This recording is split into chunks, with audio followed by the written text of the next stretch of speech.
Imagine standing in the middle of a storm, winds roaring at nearly 300 kilometers per hour, water rising so high it swallows an entire city, and there's nowhere left to run. On August 29, 2005, this was not imagination. It was reality for millions of people in New Orleans when Hurricane Katrina hit. More than 2,800 people never made it back home. Damages soared to $125 billion, and a city was nearly wiped off the map. Yet amidst that darkness, stories of survival emerged, leaving us wondering, what saved them? And how much do we truly understand about nature's power? Today, I'll share with you the story of Bonnie Smith, a survivor, and the invaluable lessons Katrina left behind. Are you brave enough to face the truth? Stay tuned to find out.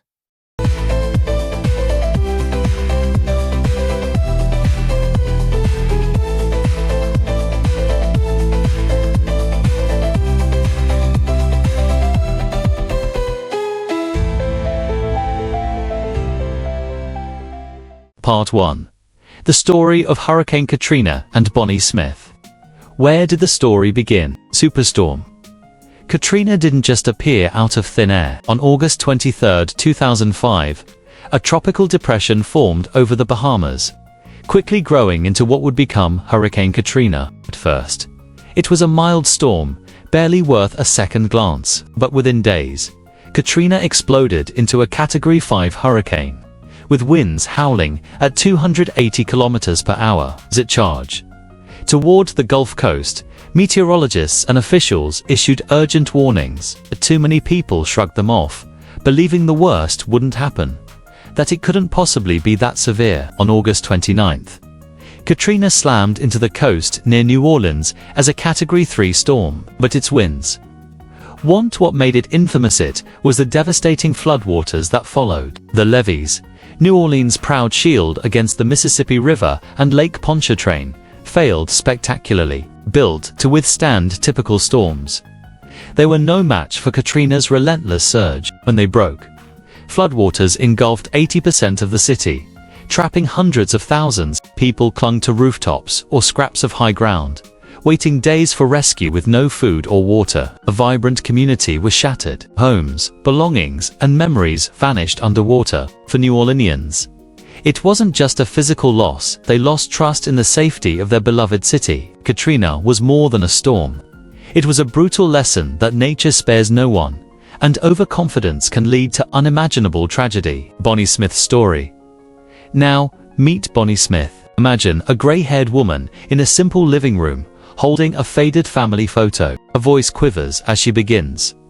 My name is Bonnie Smith. I was born and raised in New Orleans, a city of jazz, warmth, and grit. When Katrina approached in August 2005, I didn't worry much. My husband John, my daughter Lily, and I had weathered storms before. We trusted the levees, thought the radio warnings were overblown. We figured it'd pass, like always. But we were so wrong. That morning felt familiar. Wind rattling the windows of their lower Ninth Ward home, rain hammering the roof. We stayed put, Bonnie recalls. John boarded up the windows, and I gathered candles and some food. It seemed manageably until it wasn't. By midday, a low rumble signaled trouble. Water didn't just fall, it rushed in, seeping under doors, rising through the floor. We're so fast, she says. One moment, we were dry. The next, we were knee. We grabbed what we could and climbed to the attic. But the attic wasn't safe either. The water kept coming. John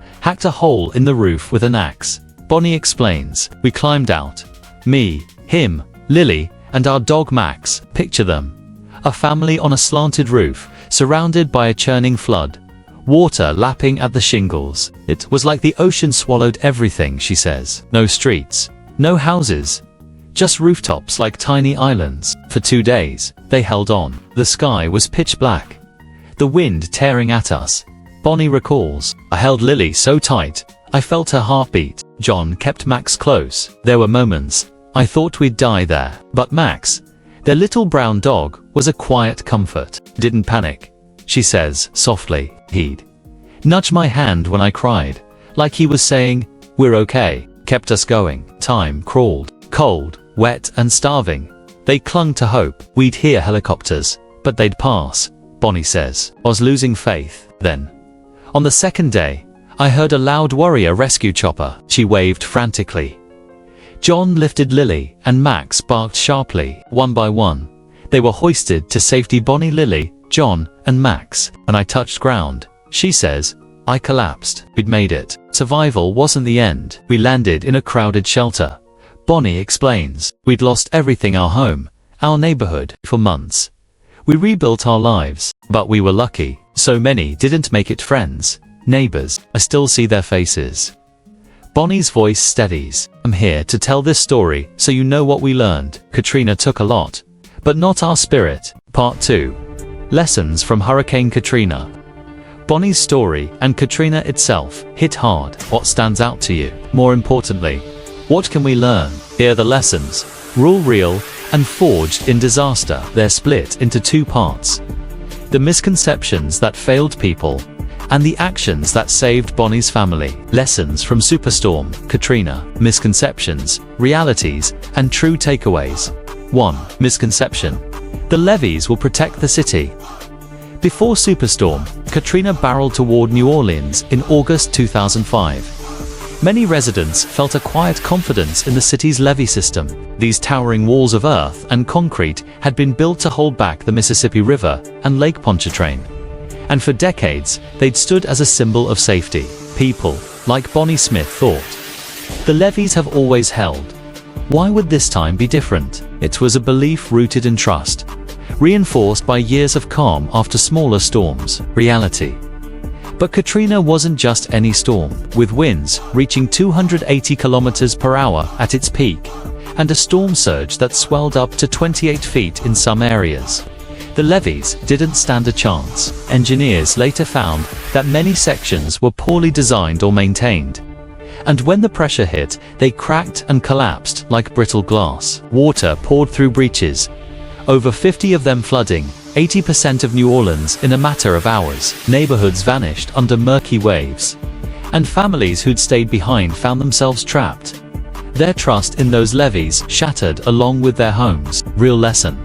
Don't stake your life on infrastructure alone. The levees were a man-made shield, but nature doesn't bow to human engineering when it unleashes its full fury. Katrina taught us that no system is infallible, whether it's a levee, a dam, or a seawall. The true takeaway: always have a backup plan, know your evacuation route, pack an emergency kit, and be ready to leave at the first sign of danger. Trust in technology must be balanced with personal preparedness, because when the levees broke, it was too late for thousands to rethink their choices.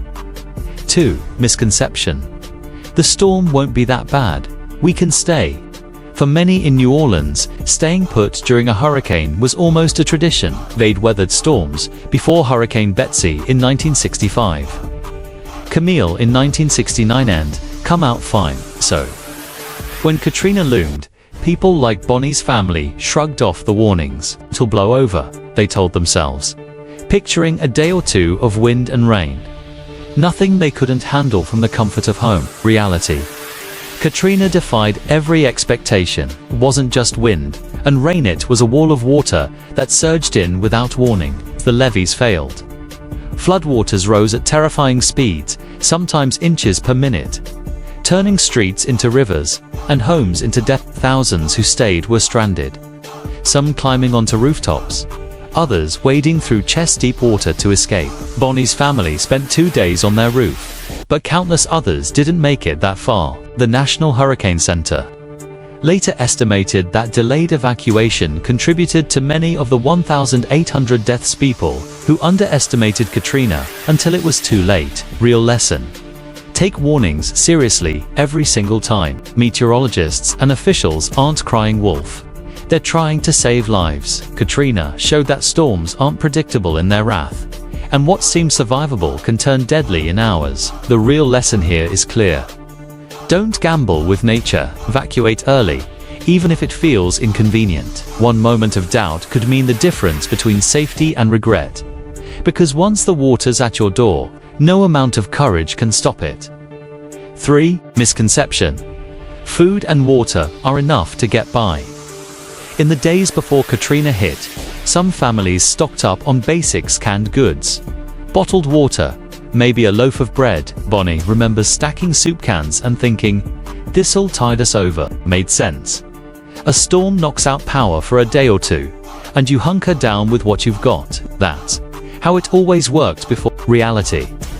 Katrina turned that logic upside down. Power wasn't just out for days, it was weeks, even months, in some areas. Floodwaters cut off roads, making stores unreachable, and emergency supplies ran thin fast. Bonnie's family had no food or water on that roof, and across the city, people waited days, sometimes over a week, for rescue, their meager stocks long gone. Beyond that, they faced no light, no phone service, no way to call for help. One survivor later told NPR she'd packed food, but had no flashlight or radio, leaving her blind and isolated as the chaos unfolded. Katrina proved that surviving a disaster takes more than a full pantry. Real lesson. Prepare a complete emergency kit and plan ahead. Food and water are vital, but they're just the start. Katrina taught us to think bigger. Pack a flashlight with extra batteries, a portable radio for updates, a first aid kit, a map if roads are flooded, and a list of emergency contacts. But clear plan. Where will you go if you can't stay? How will you reach family if phones fail? Bonnie's family survived by luck, but preparation could have eased their ordeal. Build that kit now. Keep it ready and rehearse your plan, because when disaster strikes, you won't have time to improvise. But misconception. Disasters only happen to someone else. It's human nature to think tragedy strikes elsewhere: another city, another neighborhood, another family. New Orleans. Some watched Katrina's approach with detachment till hit the coast. Not us, they reasoned. Or I'm not in a flood zone. I'm fine. Wealthier residents assumed their sturdy homes would shield them. Rural folks figured the city would take the brunt. Was always someone else's problem until it wasn't. Reality. Katrina didn't care about boundaries or bank accounts, swept through mansions and shotgun shacks alike, flooding rich suburbs and poor wards with equal indifference. The storm's reach stretched beyond New Orleans to Mississippi and Alabama, proving that no one's immune. Bonnie saw her neighbors, people she'd known for decades, lose everything, no matter their status. The Federal Emergency Management Agency, FEMA, later reported that over 1 million people were displaced from all walks of life. Katrina showed that disasters don't discriminate. They rewrite the rules for everyone. Real lesson. Prepare as if you're next, because you could be. Complacency kills. And Katrina drove that home. Join community training sessions. Learn about local risks, floods, hurricanes, earthquakes, whatever your area faces, and talk to your family about what ifs. Raise awareness around you, help your neighbors. Prepare too. Bonnie's story isn't just hers. It's a warning for us all. Act like the storm's coming your way, and you'll be ready when it does. _5 Misconception. After the storm, things will bounce back fast. When people pictured life after Katrina, many imagined a quick recovery, a few days of cleanup, power back on, back to normal. We've rebuilt before, they thought, recalling past storms. Bonnie hoped she'd be back in her kitchen within a week, cooking for Lily like nothing had happened. Reality.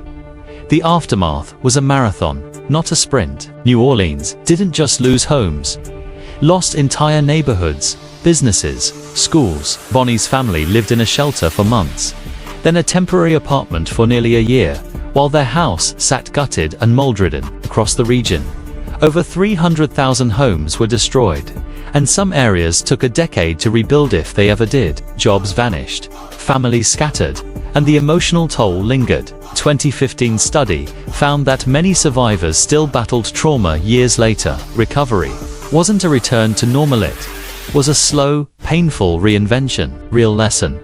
Brace for a long haul and build resilience now. Katrina revealed that healing takes time, money, and grit. Save an emergency fund. Document your belongings for insurance, and strengthen your mental stamina, because the storm's end is just the beginning. Communities matter too. Bonnie's family leaned on neighbors and volunteers to get through. Be ready to give and receive help, Because rebuilding isn't a solo job. Prepare for the long game, and you'll come out stronger on the other side. Lessons learned. How Bonnie Smith survived and its practical significance. Bonnie Smith's story during Hurricane Katrina is not just a tale of survival, it's an inspiration for how we should confront natural disasters. So, what were the main reasons she and her family endured this historic storm? And practically speaking, what role did her actions play? Let's break it down. 1. Quick reaction. Deciding to go to the roof. Cause, when floodwaters surged into their home at an alarming rate. Bonnie and her husband, John, swiftly moved the family to the attic and then to the roof as the water continued to rise. This was a life or death decision. Practical significance. Their ability to recognize danger and act immediately was critical. Hesitating or staying on the lower floor could have led to the family being swept away by the flood. In Katrina, many perished because they couldn't escape the rising waters in time. Bonnie's decision proves that rapid action can be the difference between life and death in emergencies. 2. Family unity. Supporting each other. Cause. For 2 days stranded on the roof, Bonnie, John, and their daughter Lily stayed together, encouraging and aiding one another. Even their dog, Max, helped lift their spirits. Practical significance. This unity wasn't just emotional, it was a survival tool. It kept hope alive and ensured no one was left behind. Facing cold, hunger, and dehydration, their collective strength staved off despair. Studies of disasters show that people with family or community support have higher survival rates. Bonnie's family sticking together teaches us the power of kinship in adversity. 3. Resilience. Not giving up hope. Cause. Despite enduring 2 days of harsh conditions on the roof, Bonnie and her family never lost faith. They patiently awaited rescue, trusting help would arrive. Practical significance. This mental fortitude was a vital factor in their survival. During Katrina, many succumbed to hopelessness and couldn't hold on until help came. Bonnie's steadfast belief was rewarded when a rescue helicopter arrived. It shows that strong willpower can be the final weapon to conquer seemingly insurmountable challenges. 4. Luck. Being rescued in time. Cause. After 2 days, Bonnie's family was spotted by a rescue helicopter and brought to safety. Practical significance.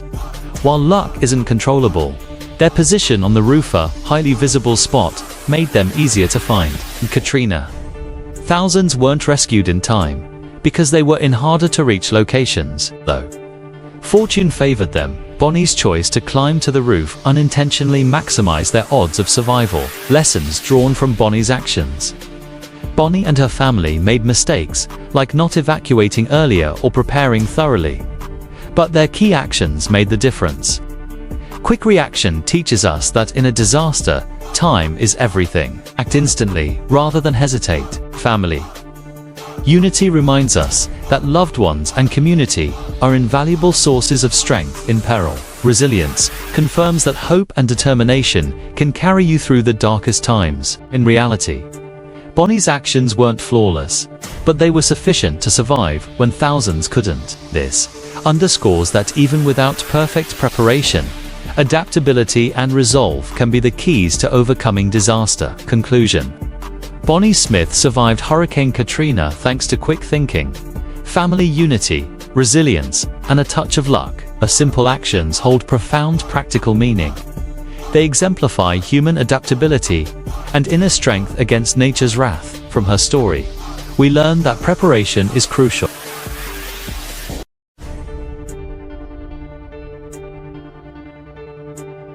Today, you've heard the story of Bonnie Smith, a mother, a wife, a survivor of the terrifying Hurricane Katrina. You've witnessed her family clinging to their rooftop, felt the roar of floodwaters beneath their feet, and sensed the despair when all hope seemed lost. But what will you do with that story? Will you let it pass by as just another tale? A fleeting moment of emotion before you move on? Or will you pause and ask yourself, what if tomorrow it's you facing your own storm? We often think disasters are distant, that they only strike others. Those in New Orleans, those on TV, those we've never met. But Katrina proved a brutal truth. No one is exempt from nature's power, and complacency can be our deadliest enemy. Are you ready to face that reality? Do you dare to look a storm in the eye and prepare for the unexpected? Or will you close your eyes, hoping it passes you by? Don't just watch this story like it's a movie. Let it be the spark that wakes you up, the alarm that reminds you that action today could save tomorrow. Make an emergency plan, pack a survival kit, learn how to protect your family, small steps that could change everything. Share your thoughts in the comments below. What lesson did you take from Katrina? Where will you start? Don't just watch. Learn the lesson and act. Because time doesn't wait, and tomorrow, when the storm arrives, you'll wish you'd begun today.